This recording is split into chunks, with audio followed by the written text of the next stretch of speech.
Hello, I'm back with Rayforge 0.28. In this video I will show you what's new.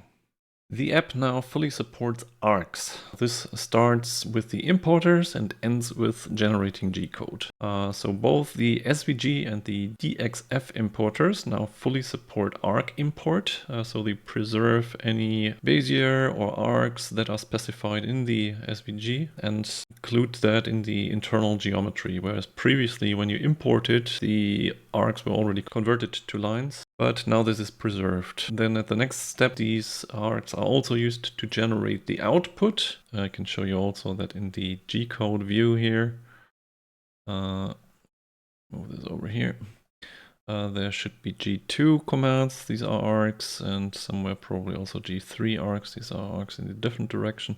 This has several advantages. One is, of course, that the machine moves much smoother and the quality is just higher. The other advantage is that the files are smaller, which in some cases can also mean that the job is processed faster because there is some time that it takes to transfer the G-code to the machine. Overall, it means the machine works faster and it works with higher quality as well.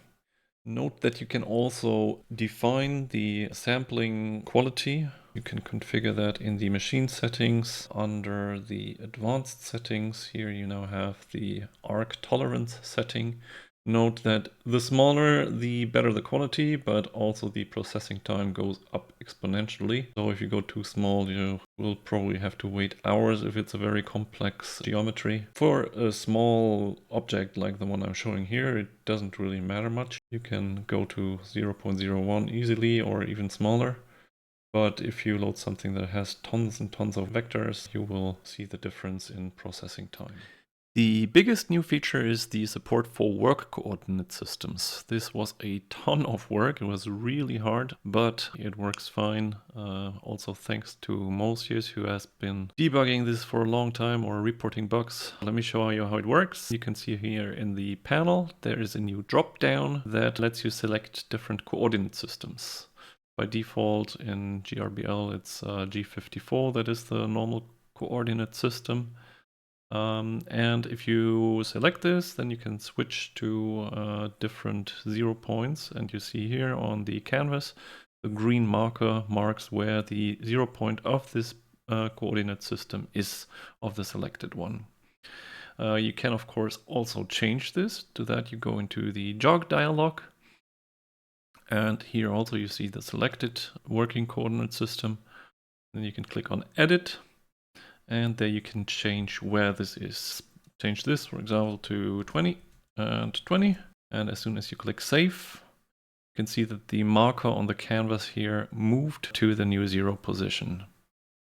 You can then switch also here to different coordinate systems. So now you see G55 has 0 at the 10 absolute machine position, whereas G54, we just changed it to 2020. This other icon here only is enabled when the machine is connected, is to 0 at the current position. So that also works. You could position the laser exactly on top of a workpiece, a specific point, and then press this button that would put your working coordinate system exactly where the laser currently is. Then, what does this mean? Now you can see that the workpiece is not positioned within this coordinate system because the coordinate system starts here and goes there. So if I now look at the 3D view, the preview, you can see it's not in the area that is being worked on. So let me move it here. And now you can see that the preview is updated accordingly. Of course, I could now switch here also to the G55 with the 0 point being a little bit offset from there. And if you look then it would engrave in this area.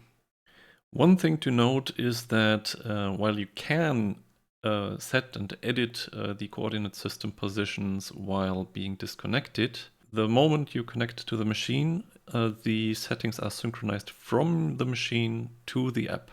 So the machine is always the source of truth, because some machines, of course, have some panel where you can edit locally the position of the working coordinate system. And then when we connect, we don't want to overwrite it. Hence, what the machine says is always considered the truth. So as soon as you connect to the machine, the app will update all coordinate systems accordingly. We'll learn it from the machine.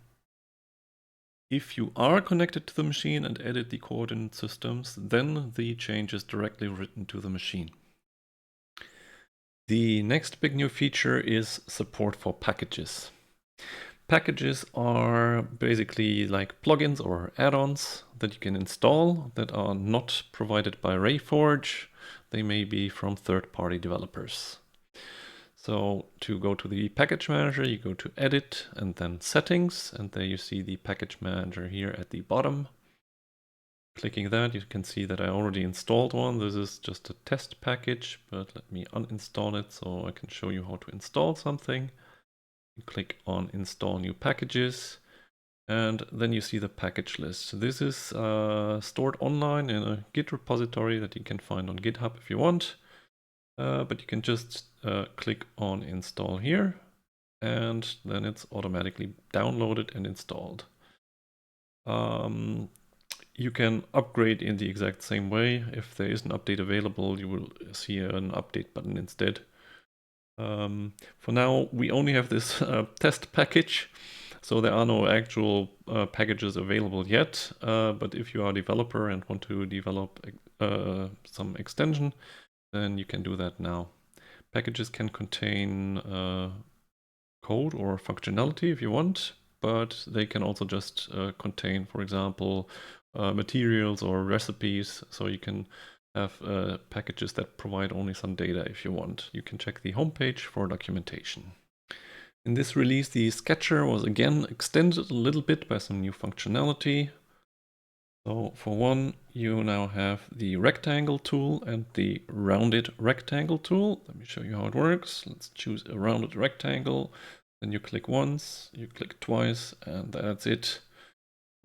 And of course, you can continue to constrain this as well, just like with any previous release or any other geometry that you add here.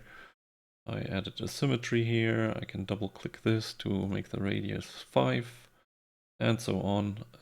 You can work with this as you want and also connect other geometry to it if you want. You can also remove parts of it. This is completely editable. Another new tool that was added to the sketcher was the fillet tool. Let's say you have a rectangle, for example, or any other two lines that meet. Then you can select the corner here or right click it, and then you can choose to apply a chamfer or a fillet.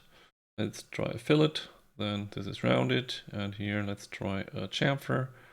Then you get a 45-degree angle. Another change was that the debug button was moved from the log view down here. It is no longer under the log view, but rather it's now in the help menu at the bottom. So if you have an issue, then you can just click Save Debug Log here and attach that to the issue on GitHub.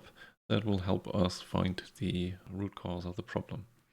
So these were the biggest features. There is tons more, however. Most of the time was actually spent fixing bugs.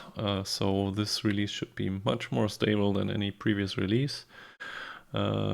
Mosius has reported so many issues and tested so much that really helped to make the app more stable. There were also others. You can check the release notes for the smaller features and all the bug fixes. Yeah, but overall this was a really intensive release where lots of fundamentals were fixed. I also updated the homepage, both in style and also the documentation. So check it out if you have any questions. Of course, there are also the links to our Discord. So if you need any help, join the channel and ask us. We will try to help. Thank you and have a good day. Bye.